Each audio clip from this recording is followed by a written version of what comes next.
Assalamualaikum warahmatullahi wabarakatuh. Selamat malam. Semoga kita semua sehat, dan semangat untuk mengikuti pekerjaan. Pada kesempatan ini kita akan membahas tentang fungsi-fungsi manajemen.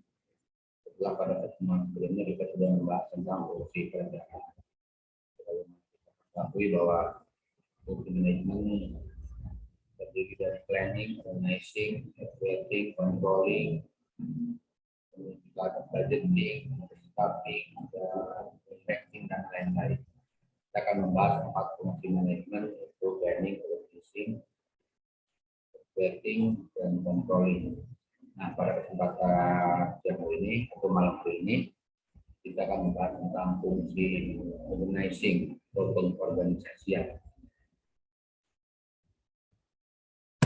Definisi dari pengorganisasian atau organizing adalah berasal dari kata organize, yang artinya menciptakan struktur dan bagian-bagian yang diintegrasikan sedemikian rupa, sehingga hubungan satu sama lain saling terikat oleh hubungan terhadap keseluruhan. Tentunya tidak bisa berdiri sendiri, tapi merupakan satu kesatuan dan saling keterkaitan dalam suatu sistem organisasi. Nah, hasil dari pengorganisasian adalah organisasi. Organisasi hanya merupakan alat dan wadah tempat manajer melakukan kegiatan-kegiatannya. Apa tujuan yang diinginkan. Beberapa pengertian pengorganisasian menurut para ahli. Malayu Hasibuan menyatakan bahwa pengorganisasian adalah suatu proses penentuan, pengelompokan, dan pengaturan bermacam-macam aktivitas yang diperlukan untuk mencapai tujuan, menempatkan orang-orang pada setiap aktivitas ini, kemudian juga menyediakan alat-alat yang diperlukan, menetapkan wewenang yang secara relatif didelegasikan kepada individu yang akan melakukan aktivitas-aktivitas tersebut.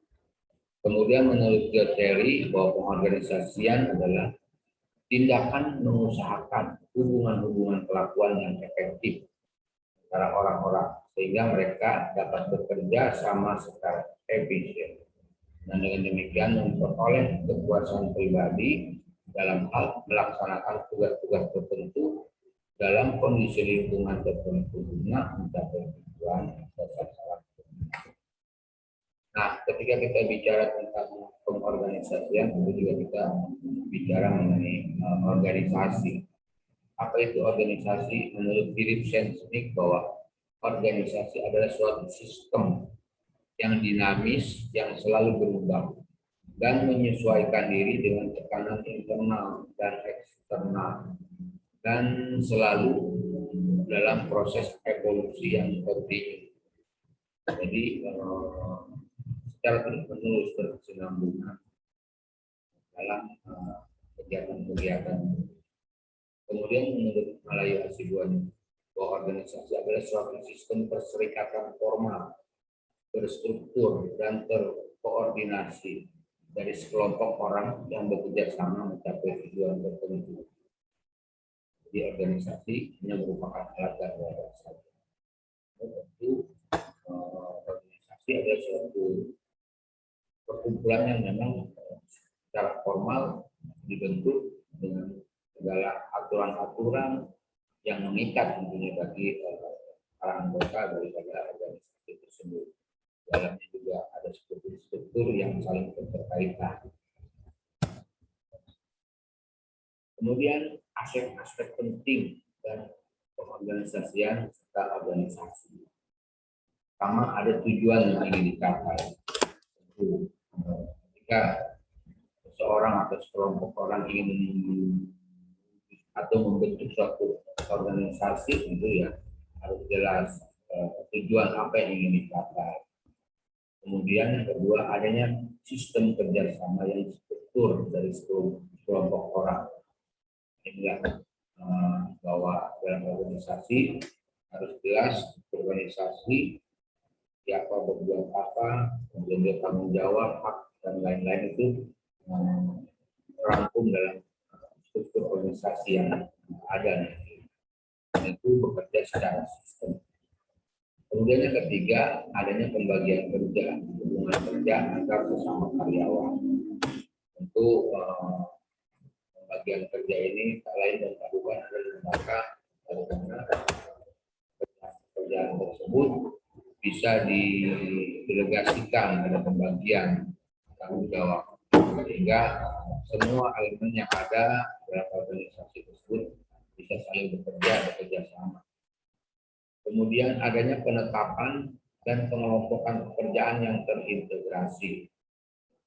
Nah, tentu dalam suatu organisasi jenis atau cakupan pekerjaan-pekerjaan yang ada tentu beragam dan berbagai macam. Ini juga perlu ada pengelompokan sehingga dalam prosesnya itu bisa dilakukan secara terfokus. Artinya jelas bahwa satu kelompok mengerjakan pekerjaan yang sudah ditentukan dan sudah dikelompokkan. Kemudian yang kelima, adanya keterikatan formal dan tata tertib yang harus diatur. Itu ini suatu kewajiban yang memang dipatuhi oleh seluruh elemen dalam organisasi.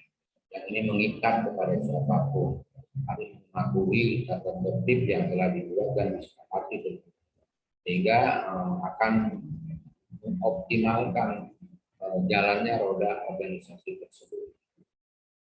Kemudian yang keenam, adanya pendelegasian wewenang dan koordinasi. Dalam suatu organisasi tentu melibatkan banyak orang di dalamnya. Tentu juga tugas-tugas tentu banyak, sehingga perlu ada pendelegasian, sehingga tidak terkumpul dalam satu orang saja tugas-tugas dan tanggung jawab. Sehingga ketika pekerjaan tanggung jawab ini didelegasikan kepada anggota organisasi yang dianggap mampu, tentu ini akan memudahkan, meringankan tugas-tugas puncak pimpinan yang ada dalam organisasi. Tentunya ini juga masih dalam koordinasi yang saling berhubungan dan saling keterikatan di bawah kendali top manager pimpinan puncak. Kemudian yang ketujuh, adanya unsur-unsur alat-alat organisasi dan penempatan orang-orang. Jelas bahwa unsur-unsur organisasi harus diperlukan, karena ketika rencana dibuat sebagus apapun, kalau tidak didukung oleh unsur-unsur atau alat-alat yang ada dalam organisasi itu tidak akan berjalan dan tidak akan tercapai. Apa saja unsur-unsur dalam organisasi? Pertama, manusia. Ini merupakan faktor penting di dalam organisasi, karena walau bagaimanapun organisasi tidak bisa berjalan, tidak bisa bergerak tanpa ada yang menggerakkan, yaitu men dalam ini dalam manusia bisa menjalankan apa yang sudah dilakukan dalam organisasi tersebut. Kemudian tempat kedudukan, jelas ini sangat diperlukan, sehingga segala aktivitas, segala hal-hal yang berkaitan dengan organisasi itu bisa dilakukan dalam suatu tempat yang merupakan juga base camp sekretariat apapun, dapat menjadikan tempat untuk bisa melakukan banyak hal yang berkaitan dengan organisasi. Jadi harus jelas di mana kedudukan organisasi tersebut. Ini juga menjadi tolak ukur tingkat bonabilitas daripada organisasi tersebut. Organisasi tersebut adalah organisasi yang jelas, terutama dengan lokasi organisasi atau perusahaan tersebut. Kemudian tujuan, ya memang suatu organisasi dibentuk harus juga menetapkan tujuan terlebih dahulu, sehingga arahnya jelas akan diperkenalkan juga bertanggung jawab dan sebagai bahan evaluasi sejauh mana tujuan-tujuan tersebut proses dan tahapannya telah dilakukan secara benar. Kemudian pekerjaan ini juga merupakan bagian yang tidak terpisahkan dalam organisasi tersebut. Aktivitas pekerjaan yang dilakukan juga harus terus berjalan, harus terus berputar sehingga roda organisasi bisa terus dinamis dalam mencapai tujuan-tujuan.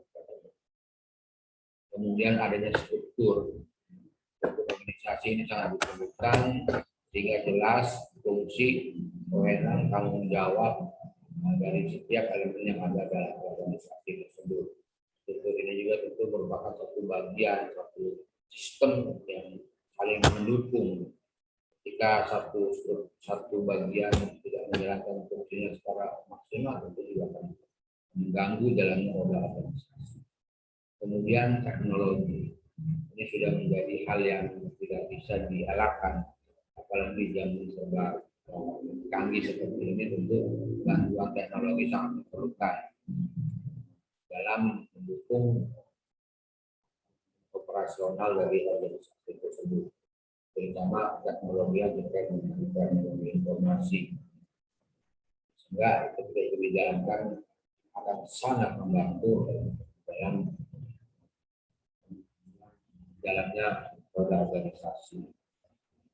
Kemudian yang berikutnya lingkungan atau sistem kerjasama sosial. Ini juga sangat mempengaruhi ketika perilaku individu, kelompok yang ada dalam organisasi tidak bekerja secara maksimal, itu juga ini akan mengganggu. Karena ini menjadi tugas dari manajer kemudian pimpinan bagaimana menggerakkan seluruh sumber daya yang ada di sumber daya manusia untuk bisa bekerja sama dalam mencapai tujuan-tujuan sesuai dengan tugas dan tanggung jawab. Kemudian yang berikutnya adalah asas pengorganisasian. Pertama, prinsip organisasional, asas tujuan organisasi. Ini sudah bersama bahwa tujuan itu harus sudah ditetapkan tujuannya. Kemudian juga ada unity objektif, asas kesatuan tujuan. Bagaimana semua divisi elemen yang ada dalam organisasi itu bisa bergerak ke arah yang sama untuk tujuan yang telah ditetapkan. Kemudian yang berikutnya adalah principle of unity command, asas kesatuan perintah. Ini memegang peranan yang penting. Tidak mungkin dalam suatu kendaraan atau satu kapal dinakodai oleh dua orang. Nah, dalam organisasi ini jelas ada kesatuan perintah bahwa tidak ada dua komando, tapi semua harus mematuhi perintah yang telah ditetapkan oleh pimpinan yang secara resmi sudah ditunjuk oleh organisasi tersebut.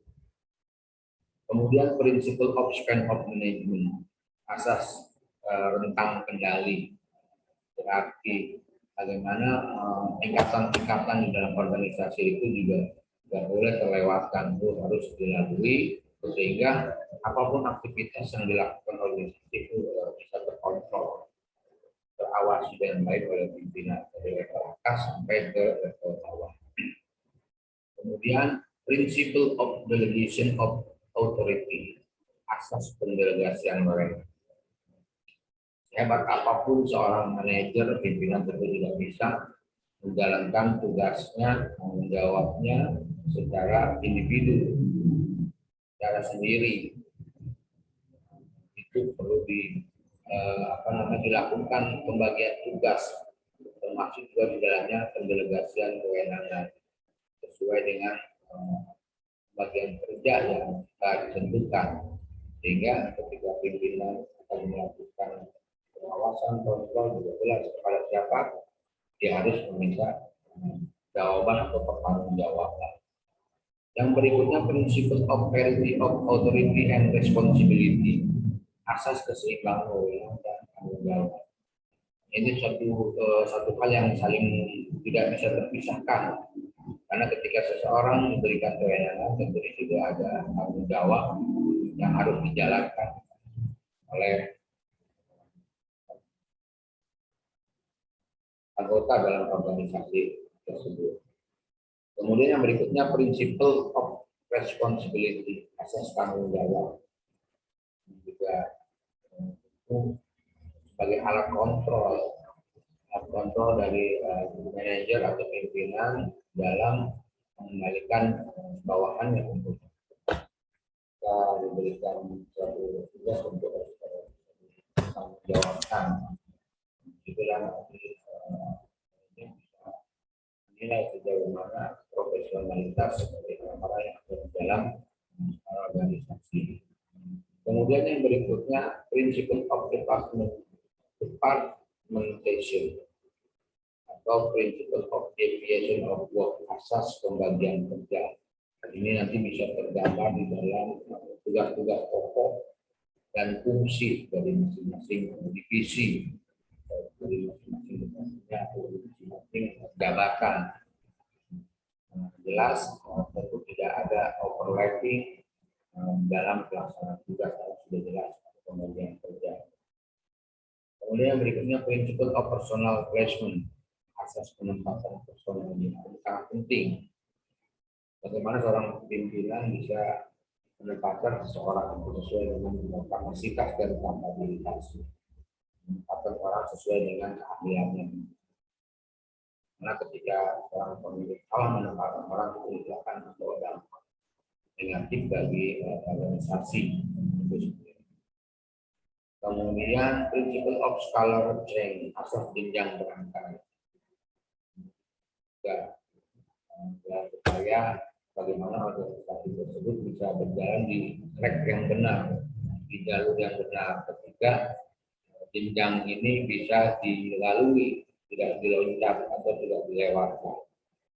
Karena yang ini perlu dilakukan juga fungsi kontrol, bagaimana tugas-tugas itu dilaksanakan sesuai dengan arahan, sesuai dengan apa yang diinginkan oleh manajer atau pemimpin.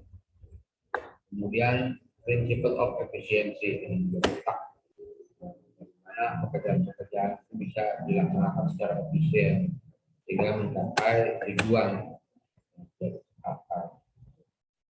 Yang berikutnya principle of continuity, asas kesinambungan. Bagaimana suatu organisasi itu bisa berjalan secara berkesinambungan. Artinya bahwa rencana-rencana ini sudah disusun sehingga tidak ada kevakuman kegiatan yang ada dalam suatu organisasi. Jadi ini terus dinamis, berkembang sebagai respon terhadap hambatan misalnya apabila ada. Jadi tidak boleh ada yang stop dalam satu titik, tapi ini terus berkesinambungan sampai tujuan-tujuan dari program itu tercapai. Kemudian yang berikutnya principle of coordination, asas koordinasi. Ini jelas bahwa karena ini adalah terdiri dari berbagai macam individu, kelompok, tugas, departemen, divisi dan lain-lain, tentu asas koordinasi menjadi faktor penentu di dalam organisasi. Dan berikutnya ciri-ciri pengorganisasian yang baik. Pertama, tujuan organisasi yang jelas dan realistis. Artinya ini bukan mimpi, bukan angan-angan yang tidak mungkin dapat. Kemudian yang berikutnya pembagian kerja dan hubungan kerja antara unit-unit subsistem bagian-bagian harus baik. Ini juga kesatuan organisasi tidak bisa bergerak menurut kehendak masing-masing. Kemudian juga organisasi itu harus menjadi alat atau wadah yang efektif dalam mencapai tujuan. Bagaimana caranya supaya itu efektif? Ada dalam kerja, tugas, wewenang dan lain-lain. Sehingga tidak ada lagi hal-hal yang di luar itu yang itu akan mengakibatkan inefektivitas di dalam organisasi. Yang berikutnya, tipe organisasi dan strukturnya harus sesuai dengan kebutuhan organisasi atau perusahaan. Jadi kita tahu nanti kita akan mempelajari tipe-tipe organisasi. Fungsional, ada organisasi lini, staff, matrik dan lain-lain. Nanti juga akan disesuaikan dengan jenis daripada organisasi atau perusahaan. Kemudian yang berikutnya, unit-unit kerja ditetapkan berdasarkan eratnya hubungan pekerjaan. Jadi harus yang relevan dan ada kaitannya ketika akan menetapkan hubungan pekerjaan, sehingga ada keselarasan dalam operasional organisasi tersebut. Kemudian berikutnya job description, setiap jabatan harus jelas dan tidak ada tumpang tindih pekerjaan ini juga. Tentu dan efektivitas dan efisiensi dalam organisasi. Jabatan jelas sampai ketika suatu jabatan diadakan, namun tidak jelas apa yang harus dikerjakan. Bahkan mirip dengan tugas-tugas yang sudah ada dalam jabatan itu yang harus dihindari. Kemudian rentang kendali setiap bagian harus berdasarkan volume pekerjaan dan tidak boleh terlalu banyak. Inilah makanya pembagian pekerjaan, pembagian kewenangan juga harus merata.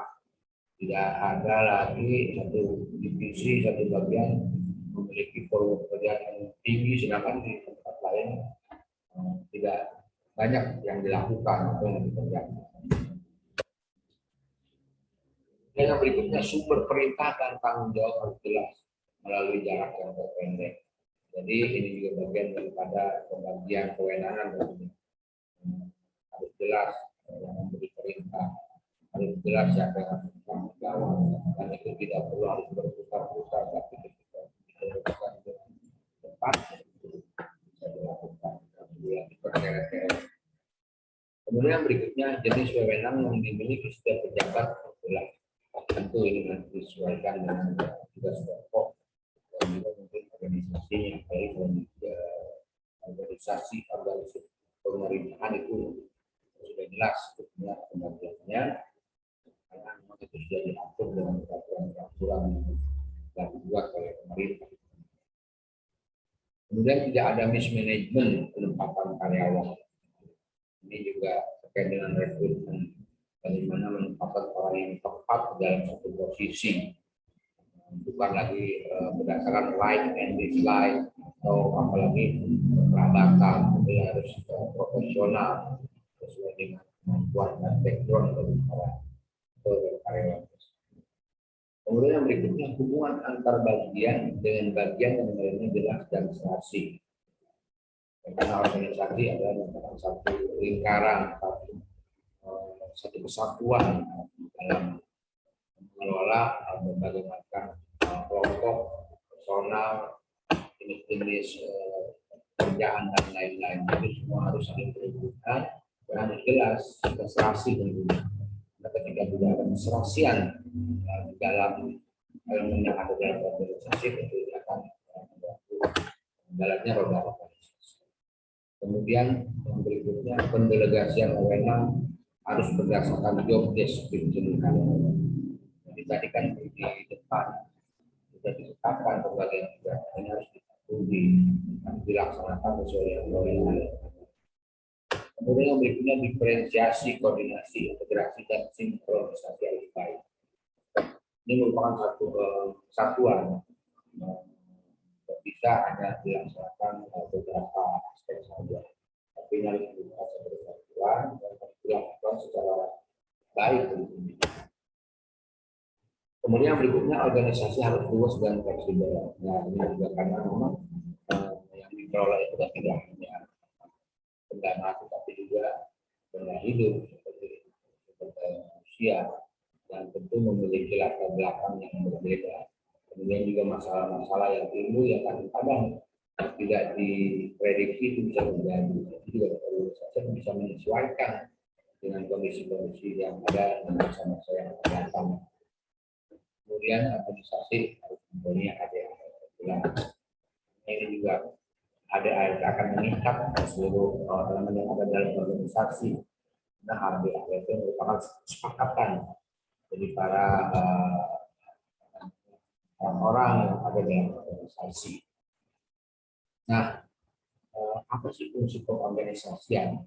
Fungsi pengorganisasian merupakan suatu alat dapat memadukan atau sinkronisasi dan mengatur di dalam semua kegiatan yang ada hubungannya dengan personil, finansial, material, dan tata cara untuk mencapai pada suatu tujuan organisasi yang dilaksanakan. Itulah fungsi daripada organisasi. Kemudian apa tujuan dari pengorganisasian? Tujuan pengorganisasian adalah supaya pada pembagian kerja dapat dilaksanakan dengan penuh tanggung jawab. Pembagian atas tugas diharapkan untuk dapat meningkatkan kreativitas pada masing-masing anggota organisasi, spesialisasi di dalam mengelola suatu tugas yang akan diberikan. Itu tujuan daripada organisasi. Ini juga tahapan dalam organisasi ya, sehingga tahapan ini bisa dilakukan sesuai urutannya. Nah, pertama, manajer harus mengetahui tujuan organisasi yang dilakukan. Kemudian kedua, penentuan kegiatan-kegiatan. Kedua, manajer harus merumuskan dan menspesifikasikan atau menyusun daftar kegiatan yang akan dilakukan. Berikutnya, pengelompokan kegiatan-kegiatan. Artinya pengelompokan kegiatan yang sama dilakukan dalam satu dokumen. Kemudian yang berikutnya, pendelegasian wewenang. Artinya besarnya wewenang yang akan didelegasikan pada setiap departemen. Kemudian rentang kendali, manajer harus menetapkan jumlah karyawan pada setiap departemen pekerjaan. Yang berikutnya, peranan perorangan. Artinya manajer menetapkan dengan jelas tugas-tugas setiap individu supaya tidak tumpang tindih. Jadi artinya harus disesuaikan dengan kebutuhan volume pekerjaan. Kemudian tipe organisasi, artinya menetapkan tipe organisasi yang akan digunakan. Yang berikutnya adalah struktur organisasi, artinya menetapkan struktur organisasi yang akan digunakan apakah tiga vertikal atau tiga horizontal. Itu disesuaikan dengan struktur organisasi. Nah, itulah fungsi pengorganisasian di dalam manajemen. Sehingga ketika fungsi-fungsi tersebut sudah dilakukan sebagai mestinya, tentu ini juga akan membawa hasil yang optimal bagi organisasi dalam mencapai tujuan-tujuan yang telah ditetapkan sebelumnya. Nah, saya rasa itu pertemuan kita dalam sesi yang ke-6. Silakan nanti mahasiswa untuk bisa mengembangkan, menggali lagi informasi-informasi yang ada kaitannya dengan fungsi pengorganisasian ini. Nanti kita akan bertemu dalam fungsi manajemen yang lainnya sampai kita bisa membahas secara keseluruhan fungsi-fungsi yang ada sampai di tahap controlling, pengawasan. Jadi itu saja pertemuan kita pada malam ini. Terima kasih, tetap semangat dan terus menggali informasi dari manapun itu, apalagi terkait dengan manajemen. Dan terima kasih. Selamat malam. Assalamualaikum warahmatullahi wabarakatuh.